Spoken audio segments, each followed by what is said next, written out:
Eh bien, nous allons évoquer les différents rôles que va prendre l'entrepreneur. C'est-à-dire que l'entrepreneur, il est,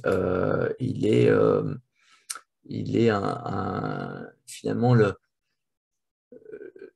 l'héritier de toute une série de rôles qui ont été pris dans l'histoire par des acteurs différents ou des acteurs qui, quelque part, lui ressemblent évidemment. Et donc, on va essayer de voir ça, puisque si on ne remplit pas pleinement ces rôles, eh ben, on va générer de la frustration ou de l'incompréhension. Alors, le présupposé que j'ai dans mon exposé, c'est que les- la société continue à évoluer, mais autour de modèles qui restent à peu près les mêmes. Pourquoi je vous dis ça? Parce que, par exemple, si on regarde ce qu'on a aujourd'hui, eh ben, on a un modèle, par exemple, qui tourne autour du maire de la ville ou du village. Et quand on étudie ce que fait un maire ou ce qu'il a comme prérogative, on s'aperçoit qu'il a trois prérogatives. Une première qui est celle d'être en charge de l'ordre public. Le maire est officier de police. Il peut mettre des PV. Il peut demander à la force publique d'intervenir. Et puis, vous connaissez aussi les fonctions du maire dans les mariages. Il vient apporter cette espèce d'onction, cette espèce de, euh, de, de, sérénité, enfin d'officialisation de l'union entre des personnes. Et il a un dernier rôle qu'on ne connaît pas toujours très bien, qui est d'être un juge d'instance. C'est-à-dire que sur les sommes inférieures à, je crois que c'est 3 000 € la limite, ça ne se juge pas euh, au tribunal de grande instance, mais ça se juge au tribunal d'instance, et c'est le maire normalement qui s'occupe de ça. En tout cas, historiquement, c'était ça le point. Alors maintenant, si on va un pas plus loin, la municipalité, en fait, c'est dérivé de la féodalité. C'est-à-dire que l'ancêtre du maire, il vivait dans la motte. Hein, ça, c'est la motte du Xe siècle, donc le château en bois, parce que bah, c'est tout ce qu'on peut se payer, en fait. Hein.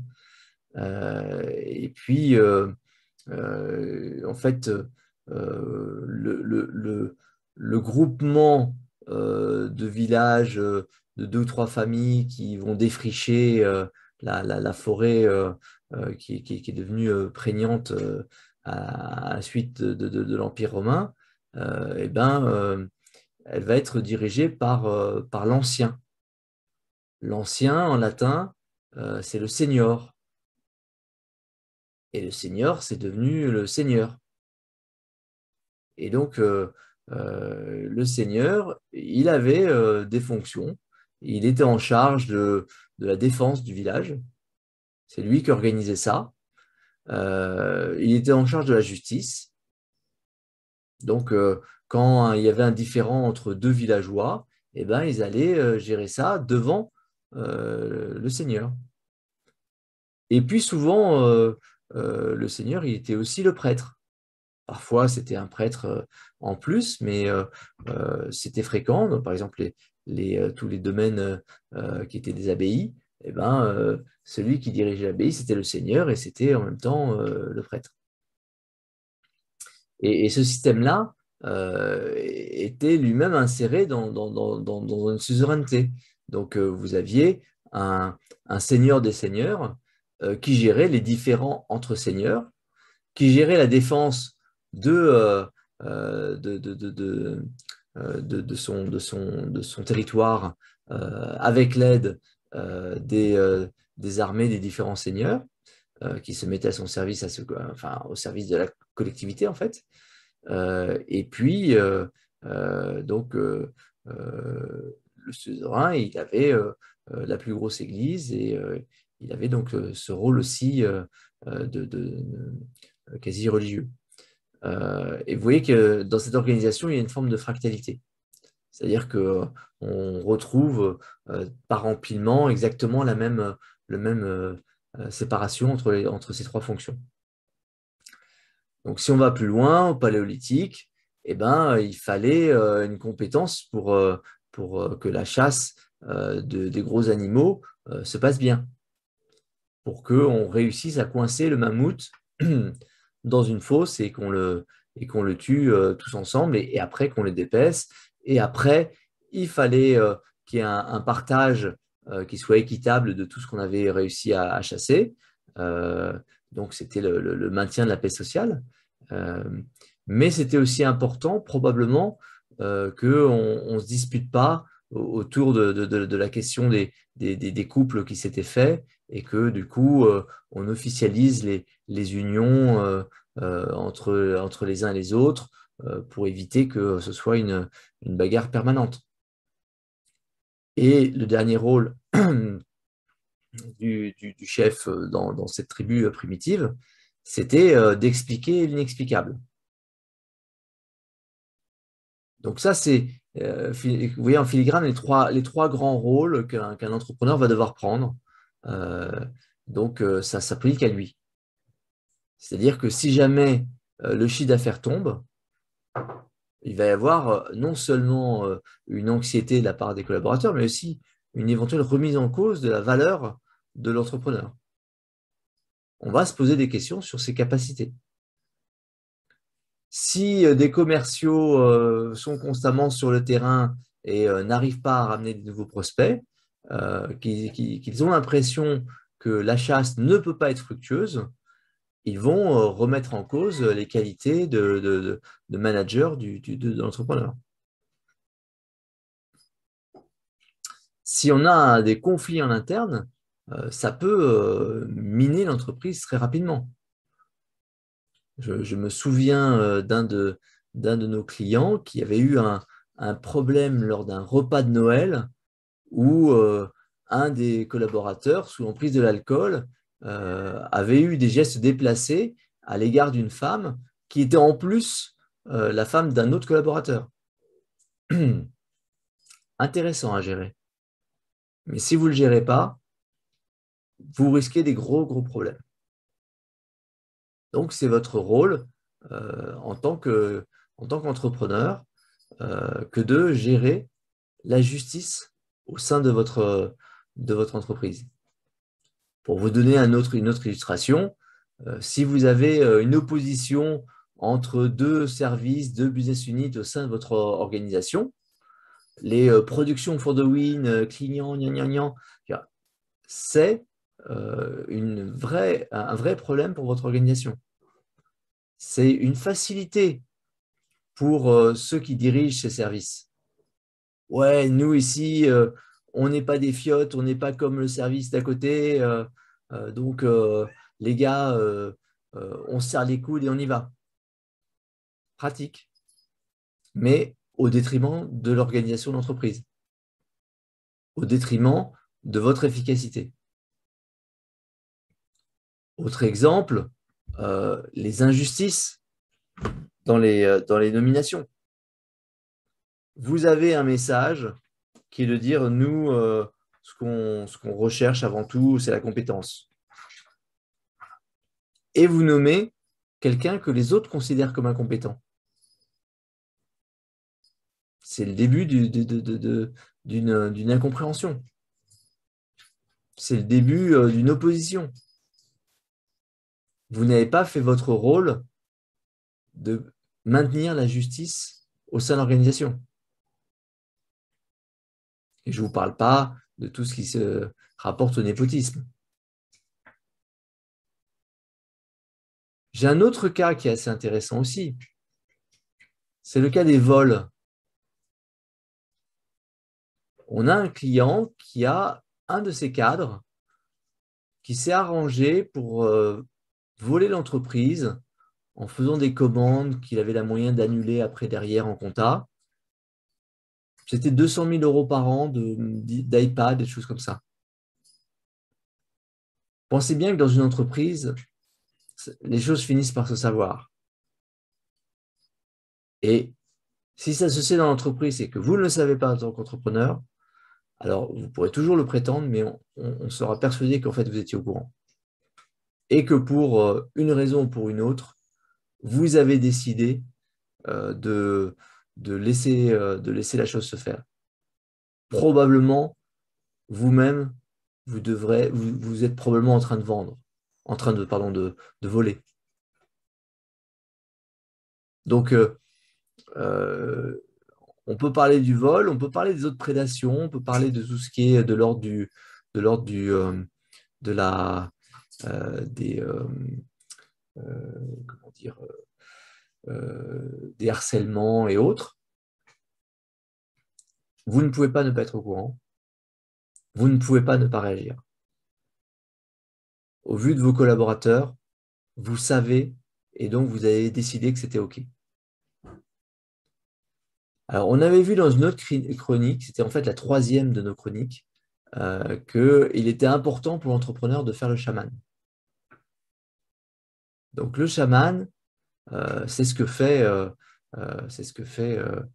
ou faisait, pardon, Steve Jobs en allant sur scène avec son éternel pull noir et son incroyable cérémonie pour présenter ses nouveaux produits et les baptiser aux yeux de la communauté. Donc faire le chaman, c'est en fait aller au-delà du visible. C'est montrer la voie, expliquer l'inexplicable.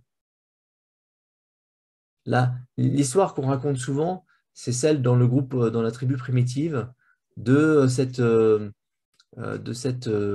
petite fille qui est décédée d'un arbre qui lui est tombé dessus. Et toute la tribu est atterrée.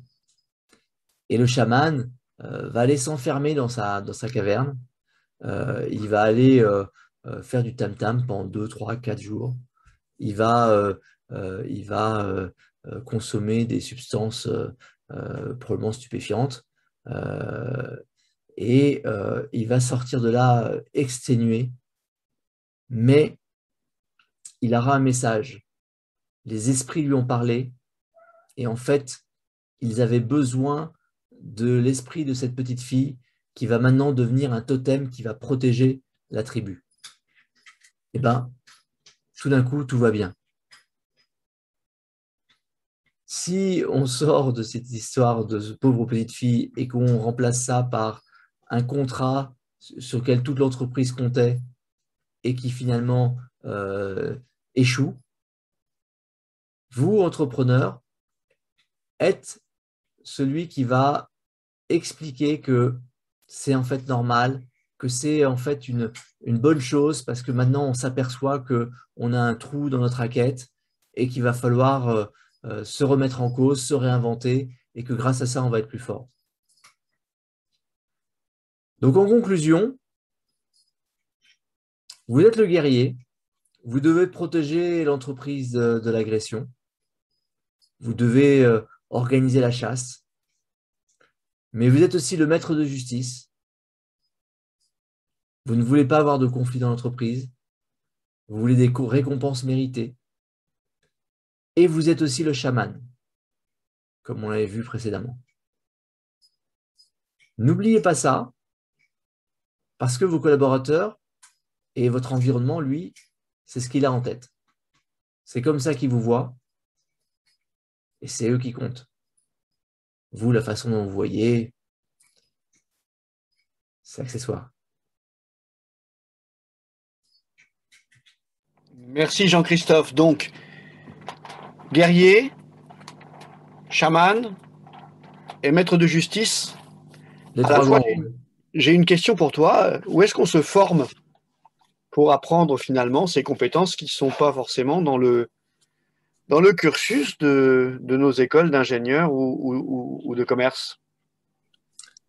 Alors, je dirais que dans un premier temps, être conscient des compétences dont on a besoin, être conscient de ce qu'il nous manque dans notre façon d'être, est déjà une première étape. Puisqu'après, quand on est conscient qu'on ne fait pas assez le chaman, on peut du coup se poser la question de qu'est-ce qui est invisible qu'est-ce qu'on voit et que les autres ne voient pas, et pourquoi est-ce qu'on se retient de l'exprimer. Donc, je pense pas que, enfin, je pense que c'est au-delà de la compétence. C'est plutôt la conscience de l'attente qu'on a générée en ne faisant pas et de s'obliger à le faire. Évidemment, plus on pratique et plus meilleur on devient. Mais oui, c'est marrant, je le mets pas au niveau de la compétence. Je le mets vraiment au niveau de la décision de savoir-être, de la décision de comportement.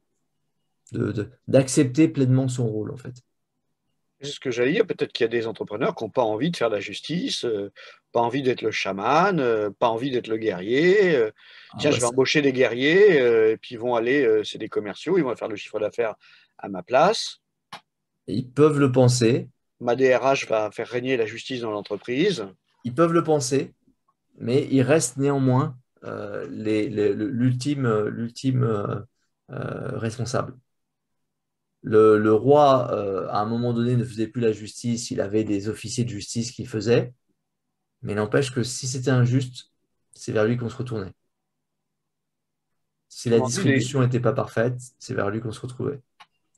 autrement dit, de façon inconsciente, les collaborateurs attendent de l'entrepreneur qu'il fasse fonctionner cette mini-société de façon harmonieuse. C'est indéniable. C'est, c'est, on est dirigeant, donc on doit tenir le rôle que les autres attendent du dirigeant. On pourrait peut-être même dire que c'est pour ça que les gens acceptent que le dirigeant d'entreprise ait une plus jolie voiture, une rémunération plus élevée, un bureau plus Évidemment, grand, une assistante quand les autres n'en ont pas, et qu'il ait une carte bancaire pour aller au restaurant quand il en a envie. évidemment. Évidemment, c'est parce que on sait que en fait, son argent ne lui appartient pas. Il est l'argent de cette collectivité qu'est l'entreprise. Et donc, s'il se paye, on sait aussi que en cas de problème, il remettra les sous dans l'entreprise. Donc finalement, tu décrivais l'entreprise comme un nœud de contrat, finalement juridiques, sociaux, moraux, récemment dans une autre chronique. Et en contrepartie de ce nœud de contrat, il y a des attentes qui sont mises sur les épaules de l'entrepreneur dont celui-ci n'a parfois pas conscience. Exactement. Exactement. Et d'ailleurs, on a vu dans d'autres chroniques que quand c'était pas l'entrepreneur, ça peut être sa famille. Donc c'est une, c'est important d'avoir conscience de tout le sous-jacent et de tout le symbolique qu'il y a derrière ces organisations. Merci Jean-Christophe. Franchement, on est au cœur de choses que seuls des gens qui ont rencontré beaucoup d'entrepreneurs peuvent voir et on est heureux de partager par cette chronique finalement des choses qu'on a pu rencontrer un peu partout parce que ça marche dans le monde entier de la même manière, que ce soit au Pérou, au Japon, au Danemark ou en Auvergne, ça marche pareil, Même en Auvergne, même en Auvergne. c'est dire. Incroyable.